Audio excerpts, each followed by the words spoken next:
ഇന്നിപ്പോൾ എനിക്കൊരു ചോദ്യം എഴുതി തന്നു കോഴിക്കോട് ഞാൻ പങ്കെടുത്ത പരിപാടിയിൽ. എന്താ, അമ്മായിമ്മ എന്നെ അതിന് മാത്രം ദ്രോഹിച്ചിക്കണം, അതുകൊണ്ട് ഞാൻ കുറച്ചൊക്കെ അങ്ങനെയാണ് അമ്മായിമ്മയോട് പെരുമാറിയിട്ടുള്ളത്. പക്ഷെ മനസ്സിൽ നിന്ന് അമ്മായിമാനുള്ള ദേഷ്യം പോണില്ല. അതിനിപ്പോൾ എനിക്ക് വല്ല കുറ്റവും കിട്ടുമോ എന്നാണ് ഒരു മരുമകൾ ചോദിക്കുന്നത്. സുഹൃത്തുക്കളെ, അമ്മായിമ്മ മരുമകൾ പ്രശ്നം ദാമ്പത്യത്തിൻ്റെ മറ്റൊരു പ്രശ്നമാണ്. അമ്മായിമ്മമാരുണ്ടാവും ഇവിടെ.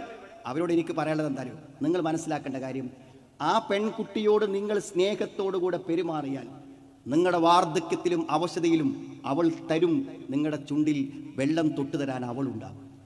എത്ര സ്നേഹത്തോടെ. ഇഷ്ടമല്ലാത്തൊരു ഉമ്മനെ നോക്കേണ്ടി വന്നാൽ ആ പെണ്ണിൻ്റെ കഷ്ടപ്പാട് ആലോചിക്കുക നിങ്ങൾ. അമ്മായിമ്മനെ ഒരു നിലക്കും മനസ്സുകൊണ്ട് പൊരുത്തപ്പെടാൻ പറ്റില്ല, കാരണം അത്രമാത്രം ദ്രോഹമാണ് തന്നോട് ചെയ്തത്. ആ സ്ത്രീനെ നോക്കേണ്ടി വരുന്നൊരവസ്ഥ ആലോചിക്കുക നിങ്ങൾ. അവരെ പിന്നെ നോക്കേണ്ടി വരികയാണ്, ബാത്റൂമിൽ കൊണ്ടുപോകേണ്ടി വരികയാണ്, കുളിപ്പിക്കേണ്ടി വരികയാണ്, കൈകാര്യം ചെയ്യേണ്ടി വരികയാണ്. അമ്മായിമ്മമാർ മരുമക്കളോട് പെരുമാറിനെ കുറിച്ച് പറയുമ്പോൾ സ്വാഭാവികമായി അമ്മായിമാർ ചിന്തിക്കുന്നുണ്ടാവും, ഈ മരുമക്കളോടൊന്നും പറയല്ലേ. മരുമക്കളോട് പറയാനുള്ളതാണ്, മരുമക്കൾ മാന്യമായി പെരുമാറണം. ഇപ്പം ഇങ്ങനെ വിശ്വാസമുണ്ട്, ഇവരൊന്നും നോക്കാൻ നമുക്ക് ബാധ്യതയില്ലല്ലോ, എന്തോ ആവില്ല. അങ്ങനെയൊന്നും അല്ല സുഹൃത്തുക്കളെ, അവരോട് നമുക്ക് ബാധ്യതയുണ്ട്. നമ്മൾ മനസ്സിലാക്കേണ്ടത്, നിങ്ങൾ നിങ്ങളുടെ അമ്മായിമ്മമാരോട്, ഭർത്തൃമാതാക്കളോട് നിങ്ങൾ എങ്ങനെ പെരുമാറുന്നുവോ ആ പെരുമാറ്റമാണ് നിങ്ങൾക്ക് തിരിച്ചു കിട്ടുക. നിങ്ങൾക്ക് മക്കളില്ലേ, ആൺകുട്ടികൾ, അവനൊരു കാലത്ത് കല്യാണം കഴിക്കും, അവൻ കൊണ്ടുവരും ഒരു പെണ്ണിനെ. എന്നിട്ട് അവൻ എങ്ങനെ ഭാര്യയോടൊപ്പം ജീവിക്കണമെന്ന് അവൻ അറിയാം. അത് അവൻ പഠിച്ചത് നിങ്ങളിൽ നിന്നാണ്, അനുഭവിച്ചിട്ടേ പോകൂ. അന്യായമായി ഭർത്താവിൻ്റെ മാതാപിതാക്കളെ ദ്രോഹിച്ചാൽ അത് നമ്മുടെ മക്കളിൽ നിന്ന് അനുഭവിച്ചിട്ടേ നമ്മൾ പോകും. അവിടെ സുഹൃത്തുക്കളെ, മാന്യമായി പെരുമാറിയാൽ വാർദ്ധക്യത്തിൽ നമ്മളെ തലോടാൻ മകളെക്കാളും സ്നേഹത്തിൽ മരുമകൾ കൂടെ ഉണ്ടാകും.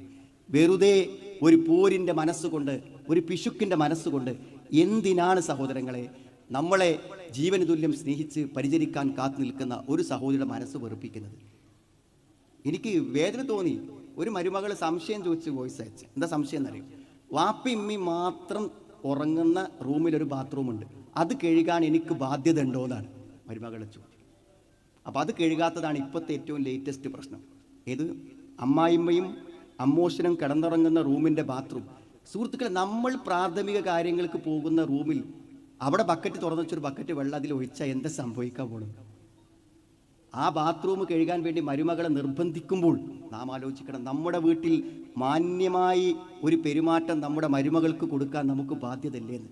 ഇതൊക്കെ ഒരു മാന്യതയുള്ള ആളുകളെ സംബന്ധിച്ചിടത്തോളം വളരെ ശ്രദ്ധിക്കേണ്ട ഒരു കാര്യമാണ്.